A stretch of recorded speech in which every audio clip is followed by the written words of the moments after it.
Swayam Prabha. Digital India. Educated India.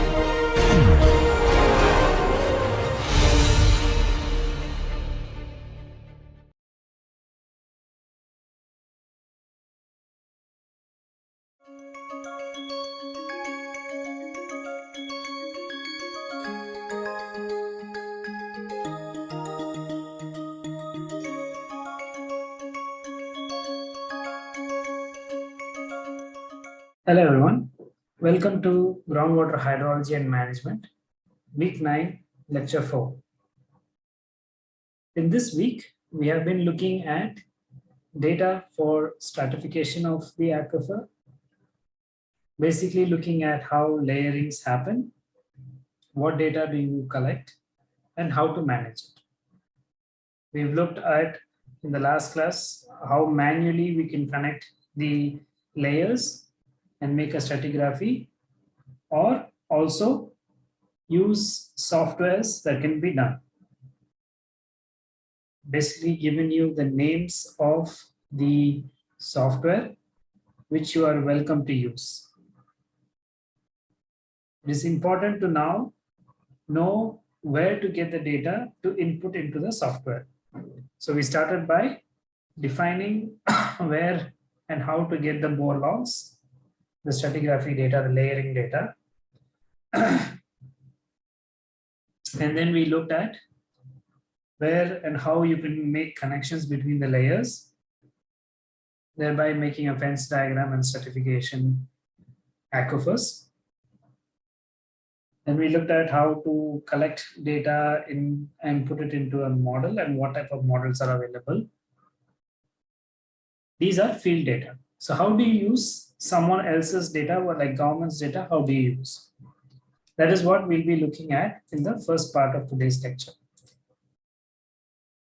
So this website you see here hosts most of the water related data.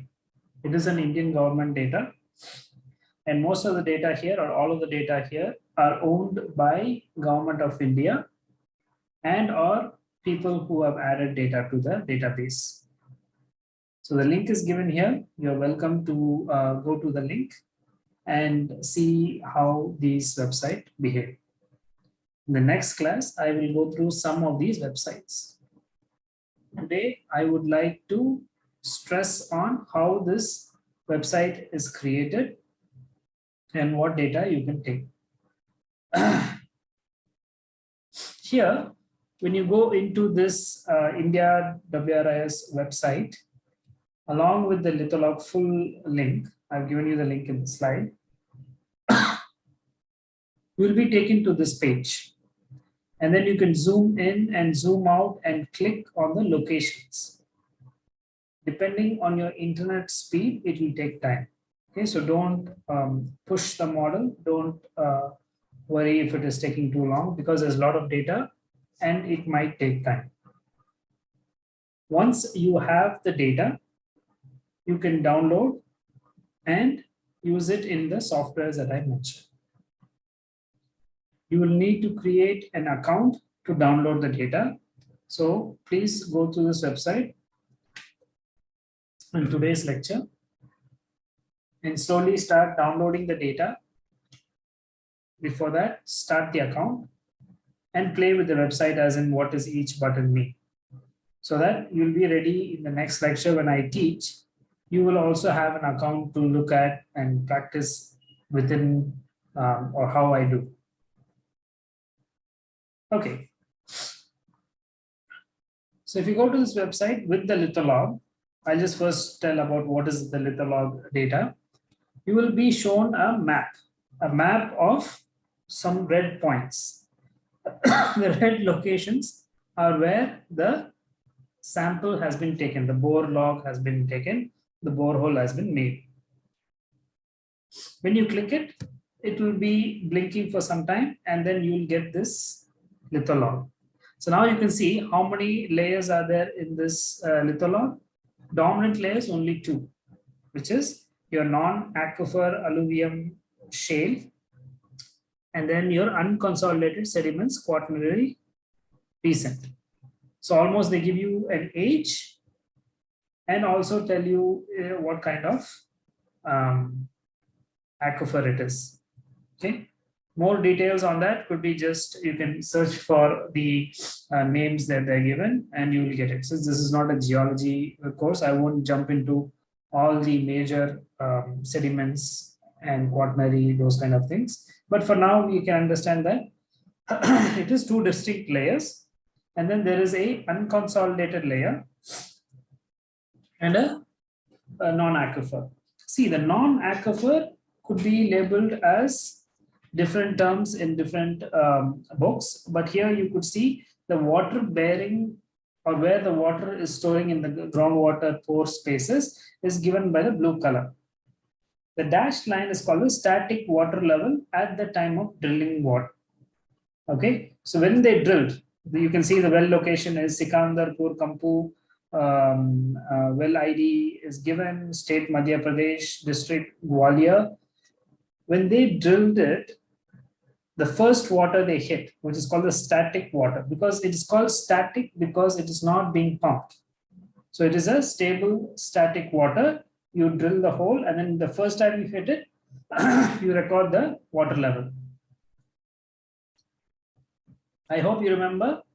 This is what I taught in the previous 2 lectures back, where you make a sheet, and then by drilling, you can know where the water level is. You record the water level. So this is the first water, and the only water here, because there's no other line which shows an impervious layer and water. And it is the dashed line as a static water table, water level. Okay. So once they put it at the time of pumping, that is the level. And what is it? It's almost around 10 meters. 10 meters below the surface, they got water. So this is the meters, and this is the litholog. Okay, there are some instructions here on how to use the website, and because it's a new addition to the website. And then you have on this side the map where the location is. It says exploratory well, observation well, piezometer well, others. Okay, exploration, as I said, it is not for water level monitoring. It is just to take the lithologs. So these are the wells by CGWB or by the state government, where they have made the well. You put it in, take the water level, take the type of material, and that's it. You go ahead to the next location. The observation well is a well where the water level is being monitored. That's why it's in blue color. Piezometer well is a well which has a piezometer. It's like a meter which they put inside the well. It monitors the groundwater every day or month, depending on the time interval. Whereas your observation well, they monitor 4 times in a year. So now you see the 3 different types of wells, where exploration is just for the logs, litholog, what kind of rock, what kind of aquifer. Observation well is for the water levels, which is done by CGWB mostly for 4 times a year. And then your piezometer well, which is having an instrument at the deep aquifer. So if you ask me what is the deep aquifer well, then it will be the piezometer well, because you cannot put a meter in and then take the level every 4 months. It's too deep. So what they do, they put a transmitter or a data log which logs the data. They put it inside, and then they take it every year or every 2-3 years once, because the battery life is large. They take it and then download the data and put it back in. They can also make a system where it relays the data, but depending on the depth, it may not relay the data. You'll have to take it out, put it in your system to download the data, and then put it back in. So what you see here is one litholog data. So the idea is you collect more and then make the stratigraphy using the handmade model which I showed in class, or the softwares.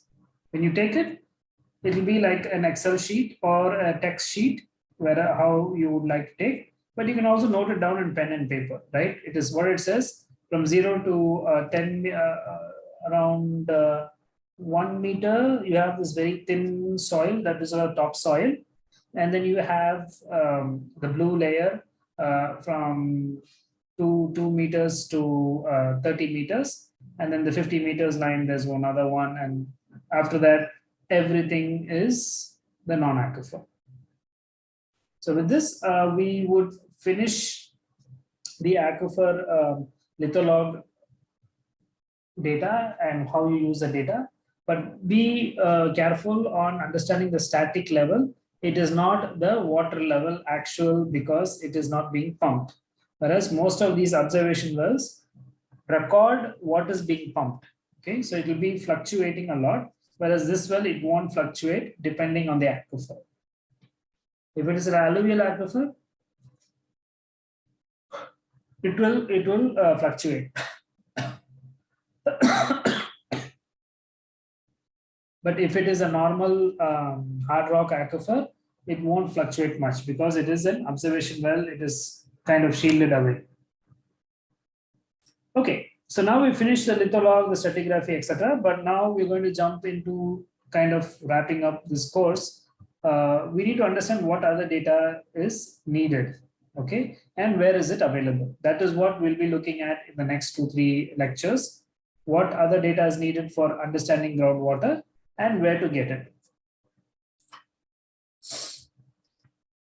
So if you look at this diagram, you could see that there is multiple data sets that you need to understand groundwater, starting from your roadmap of where the location is, and then the land use, land cover. How is the land covered in terms of the green land? Is it like crops and etc.? And then you have your fence diagram, basically your bore log, how the log is made, and then you have your raw material. I'm going from bottom to up just to show all the layers, okay? Because when you start, this is the easiest to get.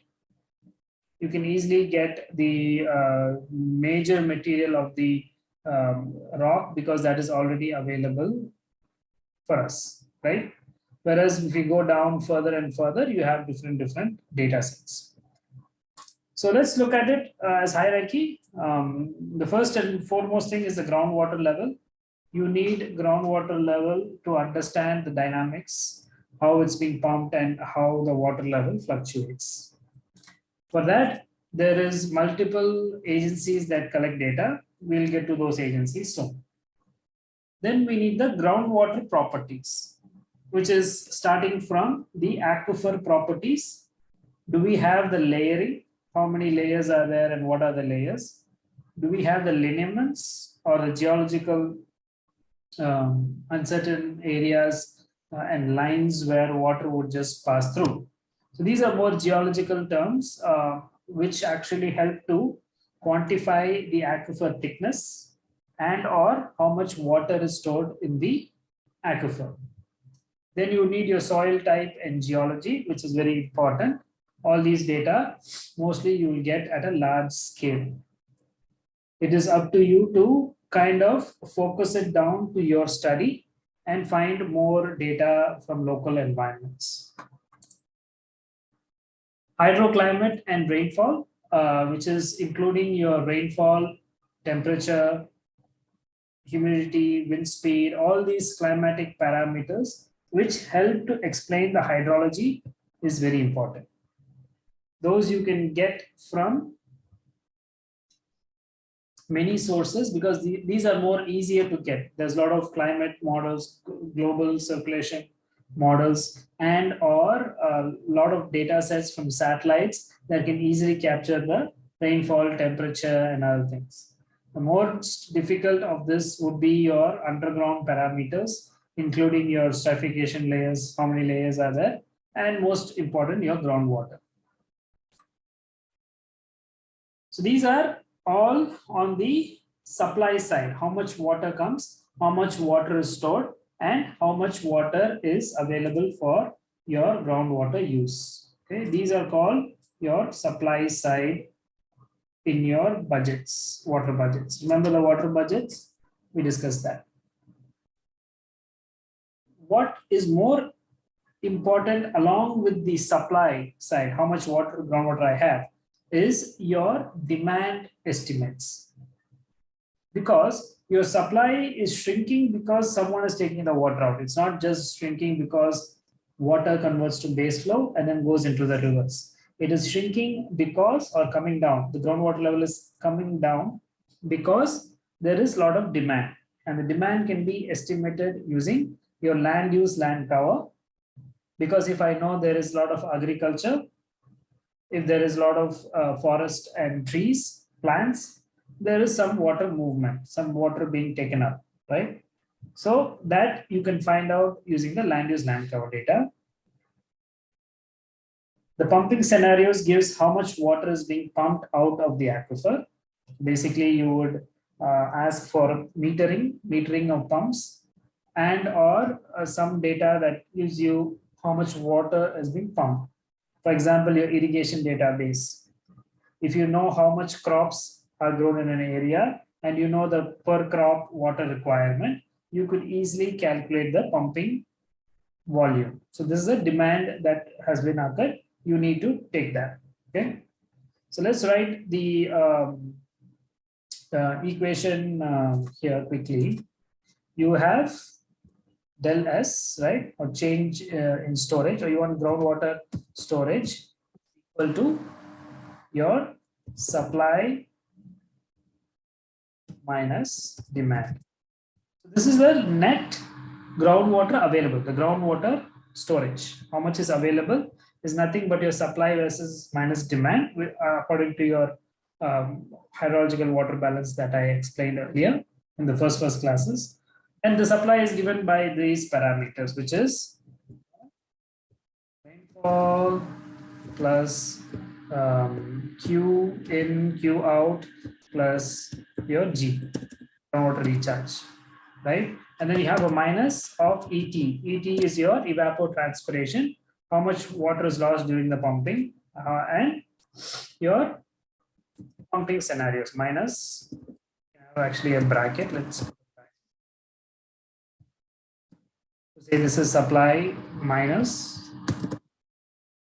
demand is your plus domestic and okay. So you could see how this water balance has evolved, which is nothing but your GWS storage is your supply minus demand. So you need to get all the supply data intact and then subtract it from the demand to get this data. Good. Where do you get the land use, land cover? Again, you have satellites and other things that you can get data. I will actually present this in the next week. We'll go each bullet and then we'll collect the data. Okay. And we'll establish a conceptual model to show how this groundwater depletion scenario is happening. Then we look at pumping scenarios. How do you estimate a pumping scenario? And then we also compare the domestic versus industrial use. Domestic, you can estimate using your population and then the LPCD rate, how much water they would consume. And your industrial use is very, very difficult to estimate. We don't know how much they use. Agriculture is the biggest demand. However, we can easily estimate it using your satellites and other data that is available. Good. So moving on.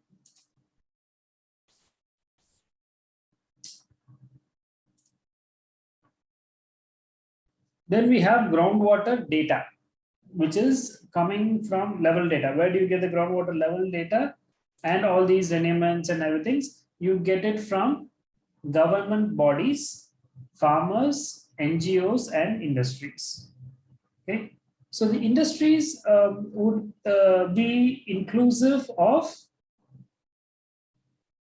your water industries and your agencies that supply water, bottling industries. They might have some groundwater data, okay, because they consume a lot of groundwater.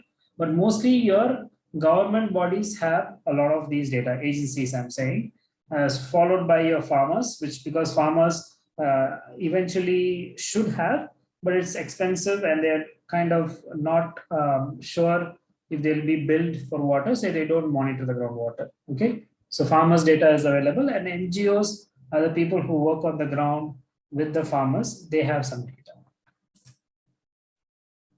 The central government agencies include, so I'm going to break which are these agencies that I'm talking about. The government agencies include Central Groundwater Board, which is the instituted government body by India to monitor groundwaters across India. Okay, they are the central body under the Ministry of Jal Shakti, Department of Water Resources and River Development and Ganga Regeneration Government of India, with an office in Delhi. Almost every year they would release a book like this called the Groundwater Yearbook in India, and it will have every single state mapped with the water level fluctuation, and most of the data is shown as a net value. For example, for 1 year, what is the net? If you want the actual data, I will show you how to get the actual data in the coming classes.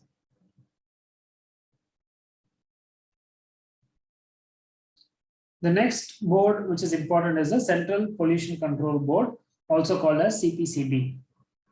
See, the CPCB is mandate to control pollution and monitor the pollution, right? Because as the name suggests, it is for controlling. How do you control without monitoring? So that is why they have a lot of monitoring networks. So when they monitor the surface pollution, land pollution, they eventually have to monitor the groundwater for pollution because it can move inside. And that is why they will also have some records. At least water quality only they do. So they will have good lab facilities where you can collect the data and put it. Eventually, they also had some groundwater data, which you could all take it up from this website that I will be showing in the next class, called WRIS website. Then you have the state agencies. For example, the Public Works Department in Tamil Nadu, the UP government's Groundwater Board, UPGW, and SWIT. Okay, so all these boards and different agencies support with a budget to monitor groundwater. They have a capacity, for example, scientists in Central Groundwater Board and consultants that work across with these borders. They monitor the data, they write reports and books, and it is published. Like, for example, this book is published. Open source, anyone can take it and read it.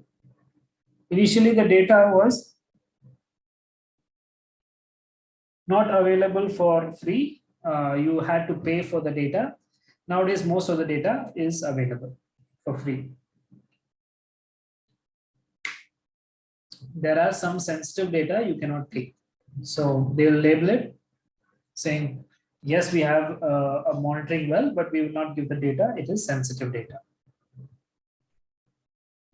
And along with this, there are other agencies that I have given you here on the bottom, which have a lot of groundwater data, UN, IGR, RAC, and also your other international bodies that are interested in groundwater conservation in India. They also collect some data, which is available through their different websites and portals. So what has the government of India done for this, all this data that I mentioned, is they have created a web page or an application called Groundwater Estimation and Management System.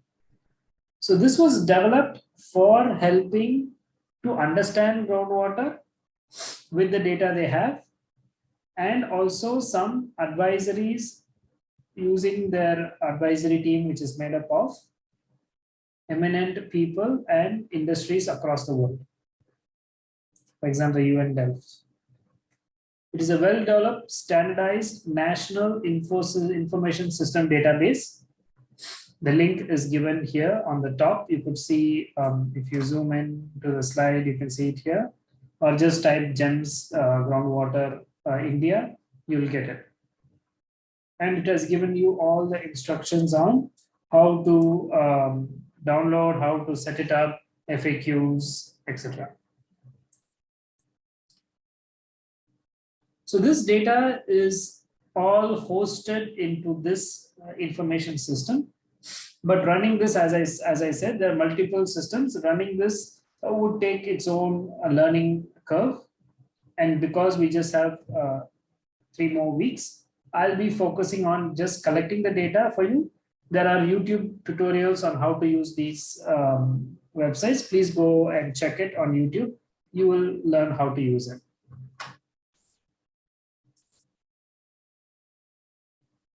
What GEM has is a lot of data banks and databases.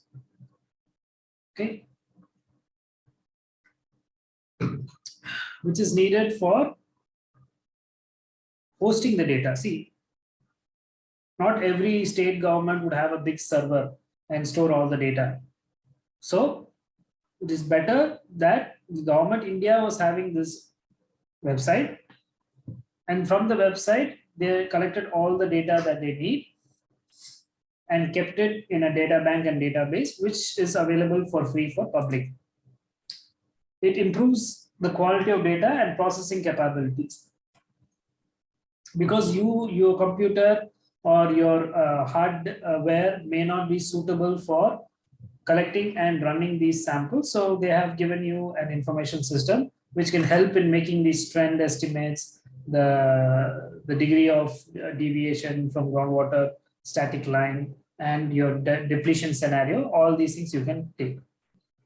It is aimed at promoting free exchange of data among the users of various agencies. When I say various agencies, it includes the government and public-private also. But most importantly, between the government agencies like agriculture, irrigation, forest, climate change, Jal Shakti Mission, domestic water demand, water ministry, Ganges rejuvenation, Jal Jeevan, all these missions can have different data, and now they have one common place where they can put the data and encourage exchange of data among the users.